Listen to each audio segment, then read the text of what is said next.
ابو ذر ایک جوڑا پہنے ہوئے تھے اور ان کا غلام بھی جوڑا پہنے ہوئے تھا۔ سبب دریافت کیا گیا تو کہنے لگے کہ میں نے ایک شخص یعنی غلام کو برا بھلا کہا تھا اور اس کی ماں کی غیرت دلائی یعنی گالی دی، تو رسول اللہ صلی اللہ علیہ وسلم نے یہ معلوم کر کے مجھ سے فرمایا، اے ابو ذر، تو نے اسے ماں کے نام سے غیرت دلائی ہے، بے شک تجھ میں ابھی کچھ زمانہ جاہلیت کا اثر باقی ہے۔ یاد رکھو ماتحت لوگ تمہارے بھائی ہیں، اللہ نے اپنی کسی مصلحت کی بنا پر انہیں تمہارے قبضے میں دے رکھا ہے، تو جس کے ماتحت اس کا کوئی بھائی ہو تو اس کو بھی وہی کھلائے جو آپ کھاتا ہے، اور وہ کپڑا اسے پہنائے جو آپ پہنتا ہے، اور ان کو اتنے کام کی تکلیف نہ دو کہ ان کے لیے مشکل ہو جائے، اور اگر کوئی سخت کام ڈالو تو تم خود بھی ان کی مدد کرو۔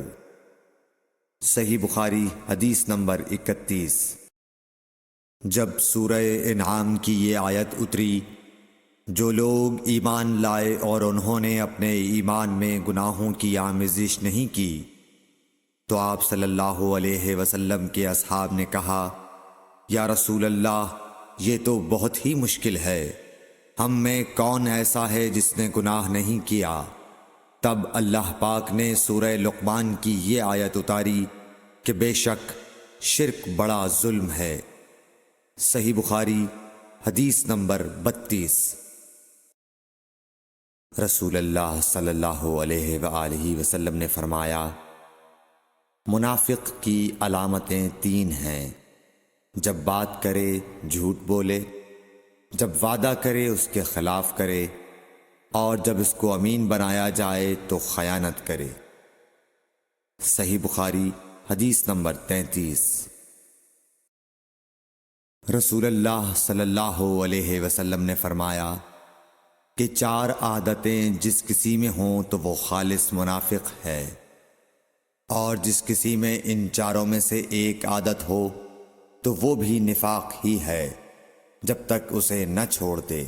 وہ یہ ہیں، جب اسے امین بنایا جائے تو امانت میں خیانت کرے اور بات کرتے وقت جھوٹ بولے، اور جب کسی سے عہد کرے تو اسے پورا نہ کرے، اور جب کسی سے لڑے تو گالیوں پر اتر آئے۔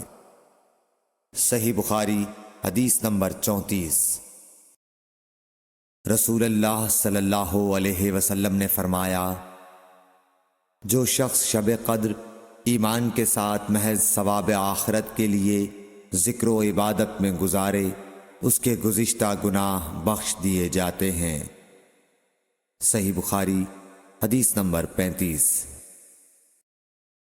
رسول اللہ صلی اللہ علیہ وسلم نے فرمایا، جو شخص اللہ کی راہ میں جہاد کے لیے نکلا، اللہ اس کا ضامن ہو گیا۔ اللہ تعالیٰ فرماتا ہے، اس کو میری ذات پر یقین اور میرے پیغمبروں کی تصدیق نے اس سرفروشی کے لیے گھر سے نکالا ہے۔ میں اس بات کا ضامن ہوں کہ یا تو اس کو واپس کر دوں ثواب اور مال غنیمت کے ساتھ، یا شہید ہونے کے بعد جنت میں داخل کر دوں۔ رسول اللہ صلی اللہ علیہ وسلم نے فرمایا، اور اگر میں اپنی امت پر اس کام کو دشوار نہ سمجھتا تو لشکر کا ساتھ نہ چھوڑتا، اور میری خواہش ہے کہ اللہ کی راہ میں مارا جاؤں، پھر زندہ کیا جاؤں، پھر مارا جاؤں، پھر زندہ کیا جاؤں، پھر مارا جاؤں۔ صحیح بخاری حدیث نمبر 36۔ حضرت صلی اللہ علیہ وسلم نے فرمایا، جو کوئی رمضان میں راتوں کو ایمان رکھ کر اور ثواب کے لیے عبادت کرے، اس کے اگلے گناہ بخش دیے جاتے ہیں۔ صحیح بخاری حدیث نمبر 37۔ حضرت صلی اللہ علیہ وسلم نے فرمایا، جس نے رمضان کے روزے ایمان اور خالص نیت کے ساتھ رکھے، اس کے پچھلے گناہ بخش دیے گئے۔ صحیح بخاری حدیث نمبر 38۔ حضرت صلی اللہ علیہ وسلم نے فرمایا، بے شک دین آسان ہے، اور جو شخص دین میں سختی اختیار کرے گا تو دین اس پر غالب آ جائے گا اور اس کی سختی نہ چل سکے گی۔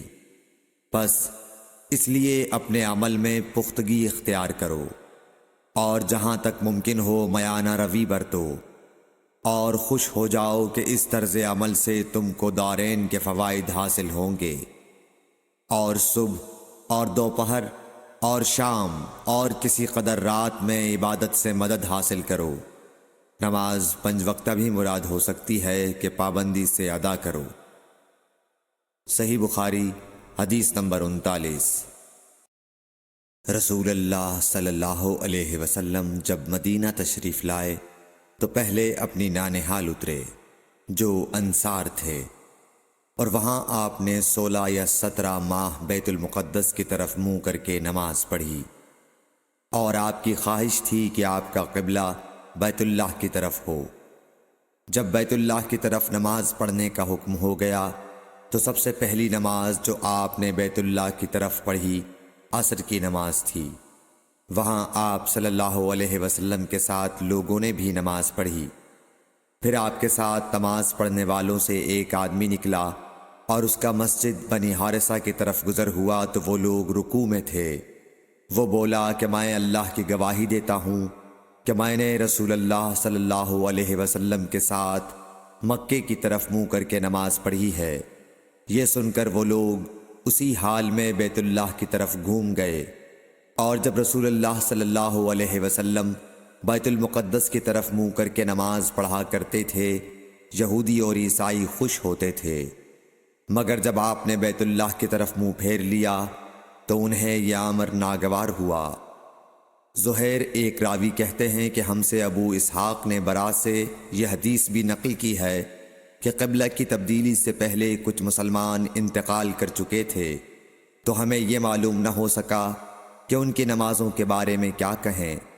تب اللہ نے یہ آیت نازل کی، وَمَا كَانَ اللَّهُ لِيُضِيعَ إِيمَانَكُمْ، سورہ بقرہ آیت نمبر 143۔ صحیح بخاری حدیث نمبر 40۔ حضور اکرم صلی اللہ علیہ وآلہ وسلم نے ارشاد فرمایا کہ جب ایک بندہ مسلمان ہو جائے اور اس کا اسلام عمدہ ہو، یقین و خلوص کے ساتھ ہو، تو اللہ اس کے گناہ کو جو اس نے اس اسلام لانے سے پہلے کیا معاف فرما دیتا ہے، اور اب اس کے بعد کے لیے بدلہ شروع ہو جاتا ہے، یعنی ایک نیکی کے عوض 10 گناہ سے لے کر 700 گناہ تک ثواب، اور ایک برائی کا اسی برائی کے مطابق بدلہ دیا جاتا ہے، مگر یہ کہ اللہ تعالیٰ اس برائی سے بھی درگزر کرے اور اسے بھی معاف فرما دے، یہ بھی اس کے لیے آسان ہے۔ صحیح بخاری حدیث نمبر 41۔ رسول اللہ صلی اللہ علیہ وسلم نے فرمایا کہ تم میں سے کوئی شخص جب اپنے اسلام کو عمدہ بنا لے، یعنی نفاق اور ریا سے پاک کر لے، تو ہر نیک کام جو وہ کرتا ہے اس کے عوض 10 سے لے کر 700 گناہ تک نیکیاں لکھی جاتی ہیں، اور ہر برا کام جو کرتا ہے تو وہ اتنا ہی لکھا جاتا ہے جتنا کہ اس نے کیا ہے۔ صحیح بخاری حدیث نمبر 42۔ رسول اللہ صلی اللہ علیہ وسلم ایک دن حضرت عائشہ رضی اللہ تعالی عنہا کے پاس آئے۔ اس وقت ایک عورت حضرت عائشہ رضی اللہ تعالی عنہا کے پاس بیٹھی تھی۔ آپ صلی اللہ علیہ وسلم نے دریافت کیا، یہ کون ہے؟ عرض کیا، فلاں عورت، اور اس کی نماز کے اشتیاق اور پابندی کا ذکر کیا۔ آپ صلی اللہ علیہ وسلم نے فرمایا، ٹھہر جاؤ، سن لو کہ تم پر اتنا ہی عمل واجب ہے جتنے عمل کی تمہارے اندر طاقت ہے۔ اللہ کی قسم، ثواب دینے سے اللہ نہیں اکتاتا، مگر تم عمل کرتے کرتے اکتا جاؤ گے، اور اللہ کو دین کا وہی عمل زیادہ پسند ہے جس کی ہمیشہ پابندی کی جا سکے، اور انسان بغیر اکتائے اسے انجام دے۔ صحیح بخاری حدیث نمبر 43۔ رسول اللہ صلی اللہ علیہ وسلم نے فرمایا، جس شخص نے لا الہ الا اللہ کہہ لیا اور اس کے دل میں جو برابر بھی ایمان ہے تو وہ ایک نہ ایک دن دوزخ سے ضرور نکلے گا، اور دوزخ سے وہ شخص بھی ضرور نکلے گا جس نے کلمہ پڑھا اور اس کے دل میں گیہوں کے دانے برابر خیر ہے، اور دوزخ سے وہ بھی نکلے گا جس نے کلمہ پڑھا اور اس کے دل میں ایک ذرہ برابر بھی خیر ہے۔ صحیح بخاری حدیث نمبر 44۔ ایک یہودی نے حضرت عمر بن خطاب رضی اللہ تعالیٰ عنہ سے کہا کہ اے امیر المومنین، تمہاری کتاب قرآن میں ایک آیت ہے جسے تم پڑھتے ہو، اگر وہ ہم یہودیوں پر نازل ہوتی تو ہم اس کے نزول کے دن کو یوم عید بنا لیتے۔ آپ نے پوچھا وہ کون سی آیت ہے؟ اس نے جواب دیا، سورہ مائدہ کی یہ آیت کہ آج میں نے تمہارے دین کو مکمل کر دیا اور اپنی نعمت تم پر تمام کر دی اور تمہارے لیے دین اسلام پسند کیا۔ حضرت عمر رضی اللہ تعالی عنہ نے فرمایا کہ ہم اس دن اور اس مقام کو خوب جانتے ہیں۔ جب یہ آیت رسول اللہ صلی اللہ علیہ وسلم پر نازل ہوئی، اس وقت آپ صلی اللہ علیہ وسلم عرفات میں جمعے کے دن کھڑے ہوئے تھے۔ صحیح بخاری حدیث نمبر 45۔ طلحہ بن عبید اللہ کہتے تھے کہ نجد والوں میں سے ایک شخص حضرت صلی اللہ علیہ وسلم کے پاس آیا، سر پریشان یعنی بال بکھرے ہوئے تھے۔ ہم اس کی آواز کی بن بناہٹ سنتے تھے اور ہم سمجھ نہیں پا رہے تھے کہ وہ کیا کہہ رہا ہے، یہاں تک کہ وہ نزدیک آن پہنچا جب معلوم ہوا کہ وہ اسلام کے بارے میں پوچھ رہا ہے۔ حضرت صلی اللہ علیہ وسلم نے فرمایا کہ اسلام دن رات میں 5 نمازیں پڑھنا ہے۔ اس نے کہا، بس اس کے سوا تو اور کوئی نماز مجھ پر نہیں۔ آپ نے فرمایا، نہیں مگر تو نفل پڑھے تو اور بات ہے۔ حضرت صلی اللہ علیہ وسلم نے فرمایا، اور رمضان کے روزے رکھنا۔ اس نے کہا، اور تو کوئی روزہ مجھ پر نہیں ہے۔ آپ نے فرمایا، نہیں مگر تو نفل روزے رکھے تو اور بات ہے۔ طلحہ نے کہا، اور حضرت صلی اللہ علیہ وسلم نے اس زکوٰۃ کا بیان کیا۔ وہ کہنے لگا کہ بس اور کوئی صدقہ مجھ پر نہیں ہے۔ آپ نے فرمایا، نہیں مگر یہ کہ تو نفل صدقہ دے تو اور بات ہے۔ پھر وہ شخص پیٹھ موڑ کر چلا گیا، یوں کہتا جاتا تھا، قسم خدا کی میں نہ اس سے بڑھاؤں گا نہ گھٹاؤں گا۔ حضرت صلی اللہ علیہ وسلم نے فرمایا، اگر یہ سچا ہے تو اپنی مراد کو پہنچ گیا۔ صحیح بخاری حدیث نمبر 46۔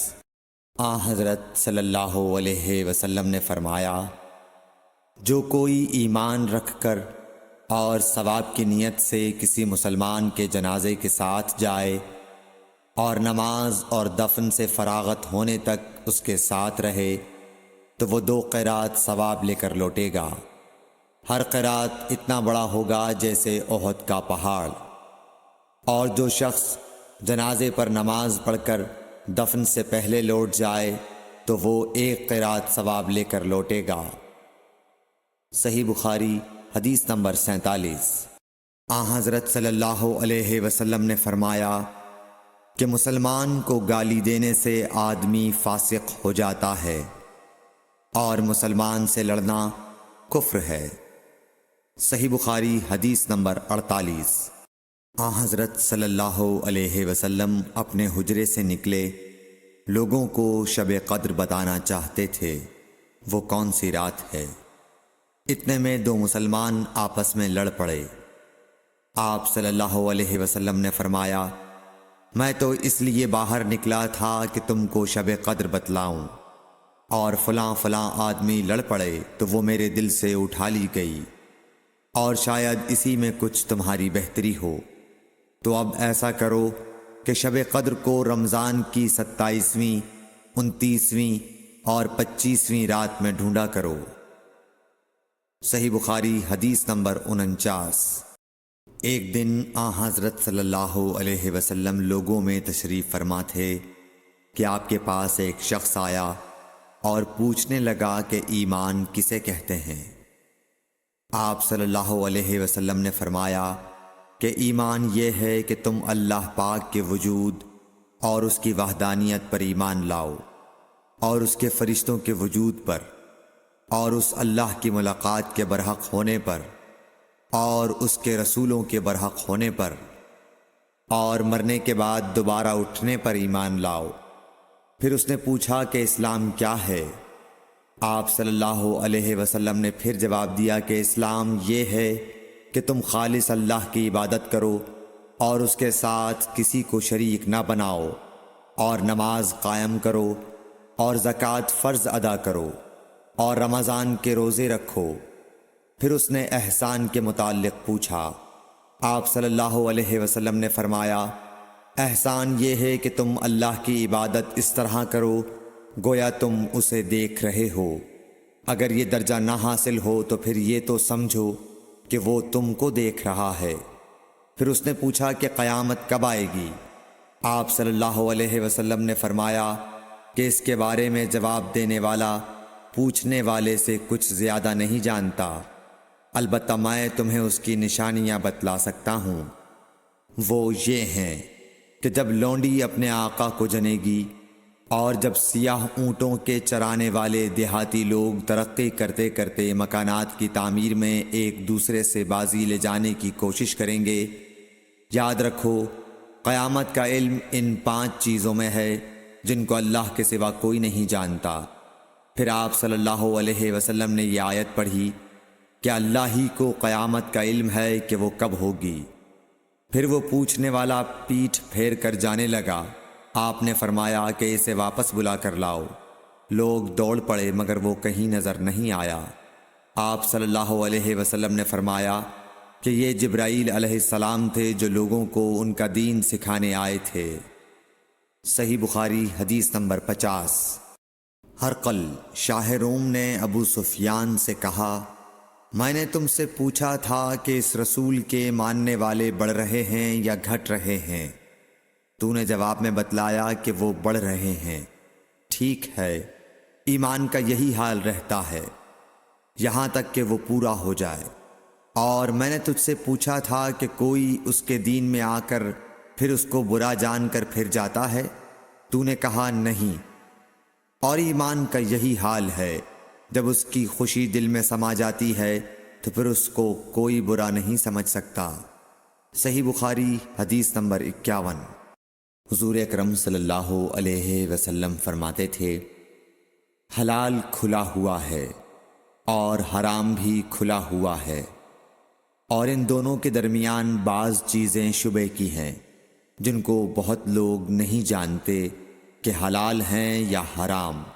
پھر جو کوئی شبہ کی چیزوں سے بھی بچ گیا اس نے اپنے دین اور عزت کو بچا لیا، اور جو کوئی ان شبہ کی چیزوں میں پڑ گیا اس کی مثال اس چرواہے کی ہے جو شاہی محفوظ چراگاہ کے آس پاس اپنے جانوروں کو چرائے۔ وہ قریب ہے کہ کبھی اس چراگاہ کے اندر گھس جائے اور شاہی مجرم قرار پائے۔ سن لو، ہر بادشاہ کی ایک چراگاہ ہوتی ہے، اللہ کی چراگاہ اس کی زمین پر حرام چیزیں ہیں، پس ان سے بچو۔ اور سن لو، بدن میں ایک گوشت کا ٹکڑا ہے، جب وہ درست ہوگا سارا بدن درست ہوگا، اور جہاں بگڑا سارا بدن بگڑ گیا۔ سن لو، وہ ٹکڑا آدمی کا دل ہے۔ صحیح بخاری حدیث نمبر 52۔ عبد القیس کا وفد جب آن حضرت صلی اللہ علیہ وسلم کے پاس آیا تو آپ نے پوچھا کہ یہ کون سی قوم کے لوگ ہیں یا یہ وفد کہاں کا ہے؟ انہوں نے کہا کہ ربیعہ خاندان کے لوگ ہیں۔ آپ صلی اللہ علیہ وسلم نے فرمایا، مرحبا اس قوم کو یا اس وفد کو، نہ ذلیل ہونے والے نہ شرمندہ ہونے والے، یعنی ان کا آنا بہت خوب ہے۔ وہ کہنے لگے، اے اللہ کے رسول صلی اللہ علیہ وسلم، ہم آپ کی خدمت میں صرف ان حرمت والے مہینوں میں آ سکتے ہیں، کیونکہ ہمارے اور آپ کے درمیان مضر کے کافروں کا قبیلہ آباد ہے۔ پس آپ ہم کو ایک ایسی قطعی بات بتلا دیجئے جس کی خبر ہم اپنے پچھلے لوگوں کو بھی کر دیں جو یہاں نہیں آئے، اور اس پر عمل درآمد کر کے ہم جنت میں داخل ہو جائیں۔ اور انہوں نے آپ سے اپنے برتنوں کے بارے میں بھی پوچھا۔ آپ صلی اللہ علیہ وسلم نے ان کو 4 باتوں کا حکم اور 4 قسم کے برتنوں کو استعمال میں لانے سے منع فرمایا۔ ان کو حکم دیا کہ ایک اکیلے خدا پر ایمان لاؤ۔ پھر آپ صلی اللہ علیہ وسلم نے پوچھا کہ جانتے ہو ایک اکیلے اللہ پر ایمان لانے کا مطلب کیا ہے؟ انہوں نے کہا کہ اللہ اور اس کے رسول ہی کو معلوم ہے۔ آپ نے فرمایا کہ اس بات کی گواہی دینا کہ اللہ کے سوا کوئی معبود نہیں، اور یہ حضرت محمد صلی اللہ علیہ وسلم اس کے سچے رسول ہیں، اور نماز قائم کرنا اور زکوٰۃ ادا کرنا اور رمضان کے روزے رکھنا اور مال غنیمت سے جو ملے اس کا 5واں حصہ مسلمانوں کے بیت المال میں داخل کرنا، اور 4 برتنوں کے استعمال سے آپ صلی اللہ علیہ وسلم نے ان کو منع فرمایا، سبز لاکھی مرتبان سے اور کدو کے بنائے ہوئے برتن سے، لکڑی کے کھودے ہوئے برتن سے اور روغنی برتن سے، اور فرمایا کہ ان باتوں کو حفظ کر لو اور ان لوگوں کو بھی بتلا دینا جو تم سے پیچھے ہیں اور یہاں نہیں آئے ہیں۔ صحیح بخاری حدیث نمبر 53۔ حضرت صلی اللہ علیہ وسلم نے فرمایا، عمل نیت ہی سے صحیح ہوتے ہیں یا نیت ہی کے مطابق ان کو بدلہ ملتا ہے، اور ہر آدمی کو وہی ملے گا جو نیت کرے گا۔ پس جو کوئی اللہ اور اس کے رسول کی رضا کے لیے ہجرت کرے اور اس کی ہجرت اللہ اور اس کے رسول کی طرف ہوگی، اور جو کوئی دنیا کمانے کے لیے یا کسی عورت سے شادی کرنے کے لیے ہجرت کرے گا تو اس کی ہجرت انہی کاموں کے لیے ہوگی۔ صحیح بخاری حدیث نمبر 54۔ حضرت صلی اللہ علیہ وسلم نے فرمایا، جب آدمی ثواب کی نیت سے اپنے اہل و عیال پر خرچ کرے پس وہ بھی اس کے لیے صدقہ ہے۔ صحیح بخاری حدیث نمبر 55۔ حضرت صلی اللہ علیہ وسلم نے فرمایا، بے شک تو جو کچھ خرچ کرے اور اس سے تیری نیت اللہ کی رضا حاصل کرنی ہو تو تجھ کو اس کا ثواب ملے گا، یہاں تک کہ اس پر بھی جو تو اپنی بیوی کے منہ میں ڈالے۔ صحیح بخاری حدیث نمبر 56۔ جریر بن عبداللہ رضی اللہ تعالی عنہ نے کہا کہ حضرت صلی اللہ علیہ وسلم سے میں نے نماز قائم کرنے اور زکوٰۃ ادا کرنے اور ہر مسلمان کی خیر خواہی کرنے پر بیعت کی۔ صحیح بخاری حدیث نمبر 57۔ جس دن مغیرہ بن شعبہ حاکم کوفہ کا انتقال ہوا تو جریر بن عبداللہ رضی اللہ تعالی عنہ خطبے کے لیے کھڑے ہوئے اور اللہ کی تعریف اور خوبی بیان کی، اور کہا تم کو اکیلے اللہ کا ڈر رکھنا چاہیے، اس کا کوئی شریک نہیں، اور تحمل اور اطمینان سے رہنا چاہیے اس وقت تک کہ کوئی دوسرا حاکم تمہارے اوپر آئے، اور وہ ابھی آنے والا ہے۔ پھر فرمایا کہ اپنے مرنے والے حاکم کے لیے دعائے مغفرت کرو، کیونکہ وہ مغیرہ بھی معافی کو پسند کرتا تھا۔ پھر کہا کہ اس کے بعد تم کو معلوم ہونا چاہیے کہ میں ایک دفعہ حضرت صلی اللہ علیہ وسلم کے پاس آیا اور میں نے عرض کیا کہ میں آپ سے اسلام پر بیعت کرتا ہوں۔ آپ نے مجھ سے ہر مسلمان کی خیر خواہی کے لیے شرط کی، پس میں نے اس شرط پر آپ سے بیعت کر لی۔ پس اس مسجد کے رب کی قسم کہ میں تمہارا خیر خواہ ہوں۔ پھر استغفار کیا اور ممبر سے اتر آئے۔ صحیح بخاری حدیث نمبر 58۔